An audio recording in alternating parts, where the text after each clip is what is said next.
On today's show, we're working with a division that uses both high-tech and old techniques to collect information. Staff here rely on the finest of details to complete their work. Do you know where I am today? I'm Brian Phillips. On most days, I work in an office for the Ames City Manager. Since starting here, I've learned a lot about the different jobs city employees have. Many of them you might see every day. Others work behind the scenes to provide quality programs and exceptional service to the community. And that's why I'm here, to experience the different jobs the City of Ames has to offer. You never know where I'll go next.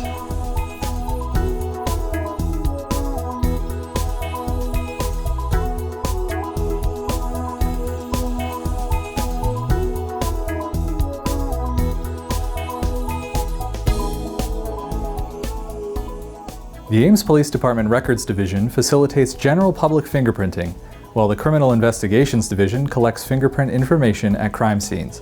Today, we'll look at how they do fingerprinting and how it is used in general investigations. Hi Jason. Hey Brian, how you doing? Pretty good. So tell me a little bit about the Ames Police Department. What are some of the services that you provide? Well, in addition to providing general criminal investigation, police response services, we also offer public fingerprinting services. Okay, and why would somebody need to get their fingerprints taken? Well, many employers will request their employees to go through a fingerprint background process, and so we take those fingerprint cards that we get from the employees and we'll fingerprint them, and then the employees will then submit those back to their employer, and they will be sent to the FBI to see if they have any type of criminal record. And do you keep those fingerprints, or do you just send them on? Right, no, we do not keep the fingerprint cards. We send those cards back with the employees when they leave, and then again, those are submitted to the FBI or the Iowa DCI, and then those results are then sent back to the agency, the hiring agency. And so, in addition to that, you're occasionally collecting fingerprints at crime scenes as well? Yeah, in addition to public fingerprinting, one of the tools that we use in our investigations is collecting fingerprints at crime scenes. Okay, so tell me a little bit about what I'm going to be doing today. Sure. So today we're going to show you how we collect fingerprints, and we're also going to show you how we look for fingerprints at crime scenes, how we process those prints, and so I think you'll have a very good understanding of how we do our job. Okay. Well, I'm ready to start, and if you want to lead the way. Sure.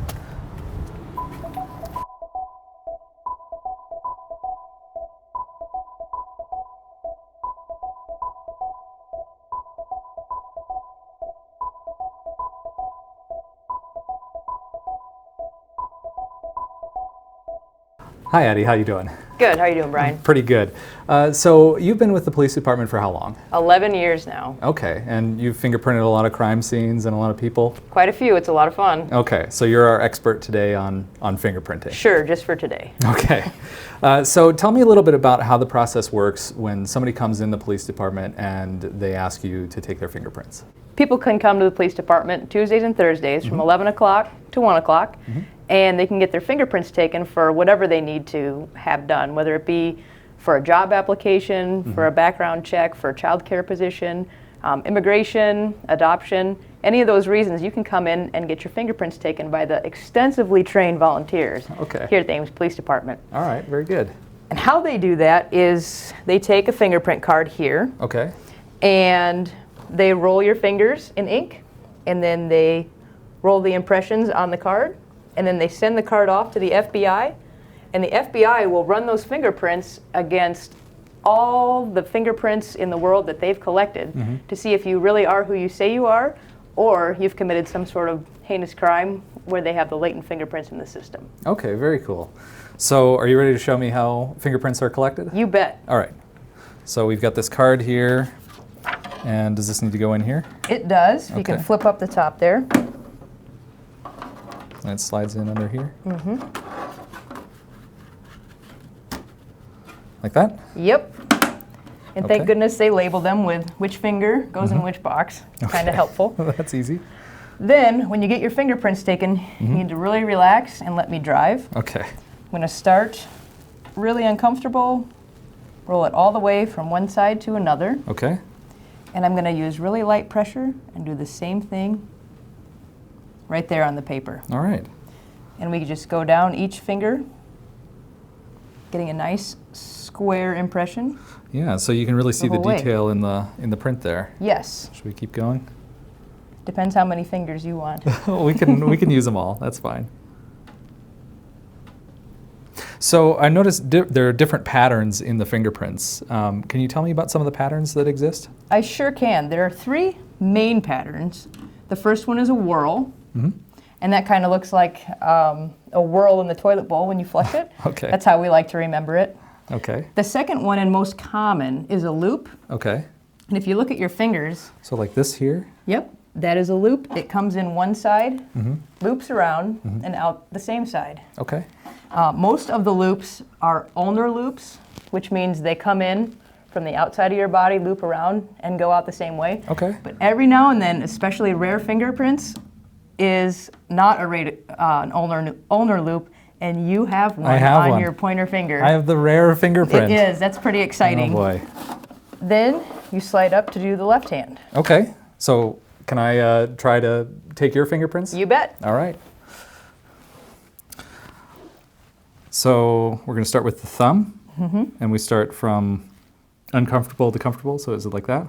Yep. Uncomfortable is Oh, way in over there. to out. And In to relax. out. Okay. All right. Did I get enough? You did. Okay. And then lighter this time, right?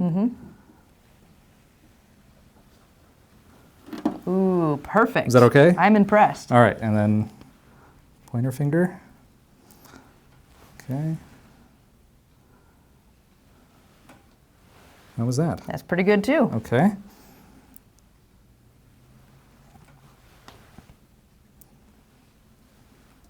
So how many people come in to get their fingerprints taken here? Is it a pretty frequently used service? Yes, I would say every day, every Tuesday and Thursday. Since we've had the volunteers doing the program, there's probably at least 5 or 6 people that come, within the hour. So it's good to see that people are coming in and getting it done, and we are so thankful that those volunteers come in, because that's a lot of different people that they help get what they need every day. Yeah, absolutely. So how does this look? Those are pretty good. Pretty good for a first time? Okay. But pretty good for a first time. All right. Okay, so now that we've got fingerprints taken here, sort of in a more controlled setting, what happens when you've got fingerprints that you want to collect at a crime scene, for example? That's when all the fun begins. Okay. I'll take these out of here, just so we have a clean surface to work with. Okay. And we can use something like this, for example. Okay. Fingerprints at a crime scene, what you need to make a fingerprint has a lot to do with how we find them in the end. Okay. So if you look on all of your fingers here, you see little lines and stuff. We call that friction ridge. Okay. If you look at the bottom of your feet, we have friction ridge there too. Okay. So you have toe prints as well as fingerprints. And those are unique just like fingerprints They are. Okay. They are. And monkeys and different primates also have fingerprints. Really? And the reason that is because when we grip things, a little friction always helps. Sure. So that's why we have friction ridge in those places. Okay. So humans sweat, we're oily, we're greasy. When we touch something, there's pores on all the tops of those friction ridge.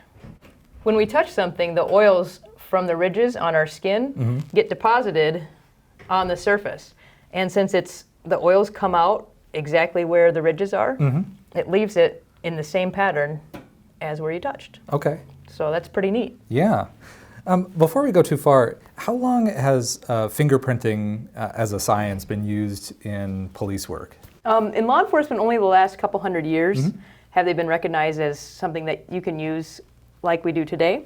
Way back, 500 BC, the Chinese were using fingerprints as a mean of identification for property records. Okay. They would put their own thumbprint on their property record and then place it in clay on stakes around their property so they could tell that that was their property. So they recognized that fingerprints were unique way back then. Oh, very neat.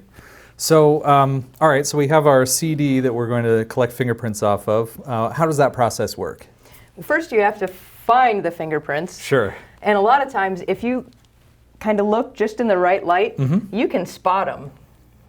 Yeah, they kind of hide when they're in the shadow, and then if you get the light right, they seem to pop out a little bit more. Exactly. And especially on this reflective surface, when you shine the light on there sideways, Yeah. they really pop out. Yeah.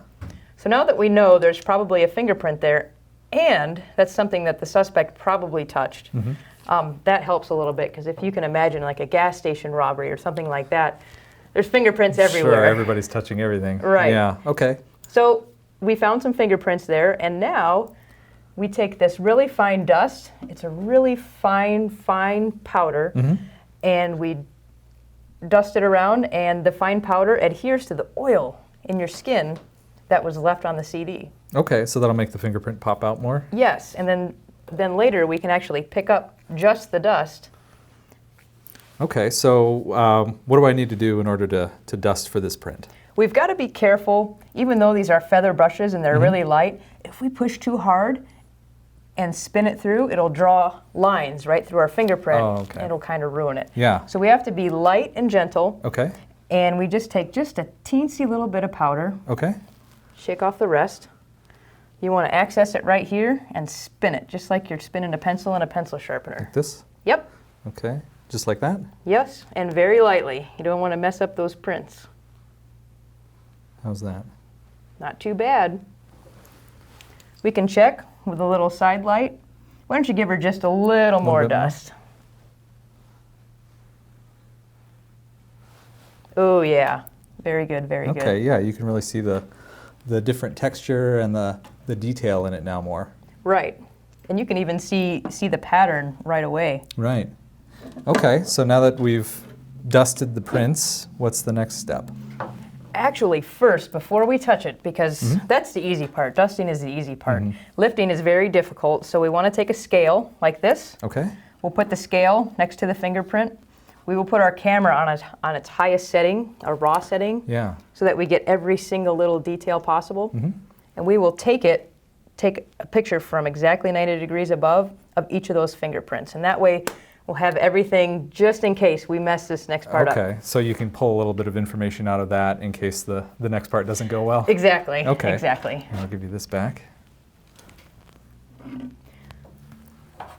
So, this is fingerprint tape. Okay. We have all different types of fingerprint tape depending on what the situation is. This is a pretty standard one, so we'll use some standard fingerprint tape. Oh, the hardest part of police work right here. Finding the end of the tape. Is finding the end of the tape, exactly. So is this special tape that's designed just for fingerprinting?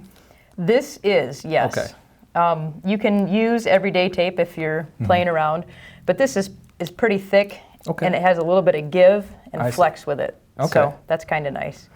You're going to pull out the tape, Okay. anchor one end, and then make sure that you slide along that tape so you don't get any air bubbles out. If you Okay. just smash it down, it'll be all crazy because you'll have Sure. air bubbles everywhere. Okay. All so right. Peel this out.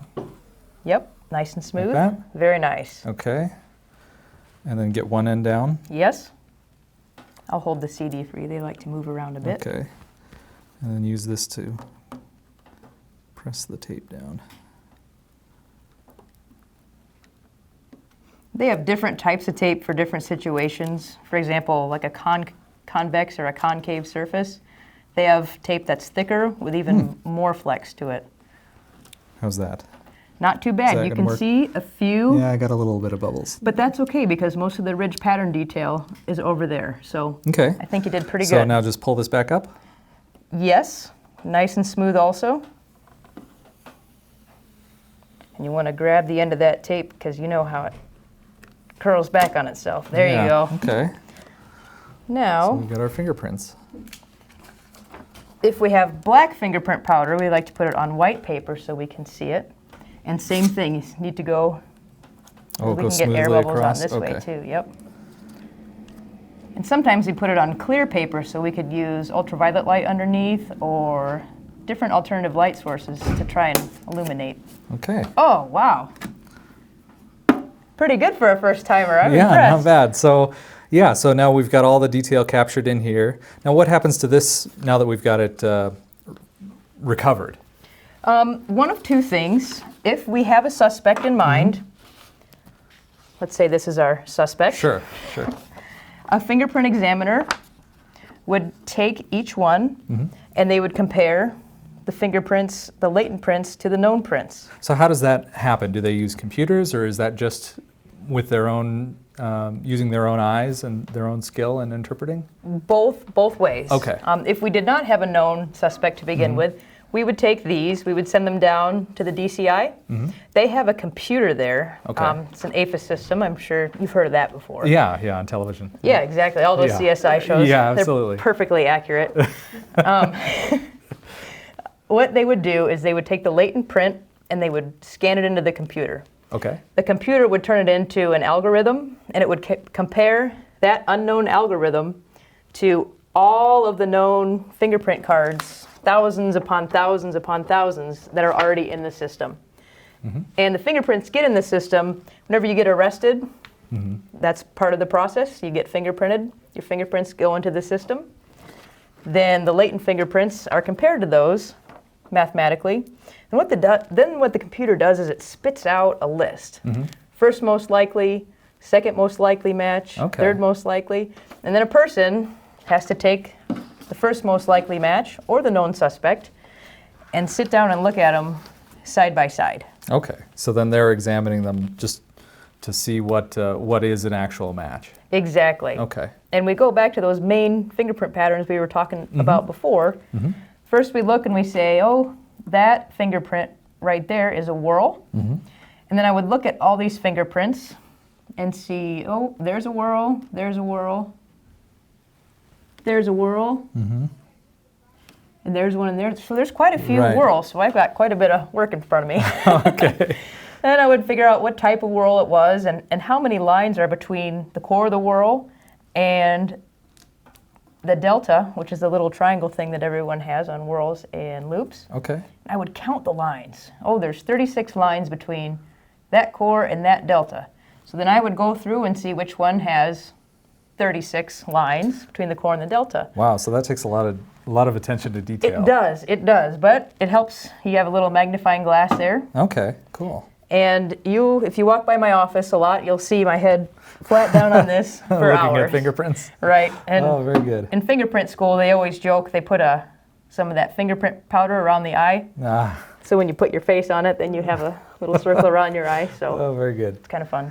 All right. Well, Addie, thanks for showing us how fingerprinting works. This is really interesting and fascinating science and techniques in order to gather this kind of information. Yeah, we're lucky that they've developed the process and the materials that we need to get it done. Yeah. Well, I'll let you get back to examining fingerprints. All right. Very good. Leave you alone. Thank you much. See you later. Take care.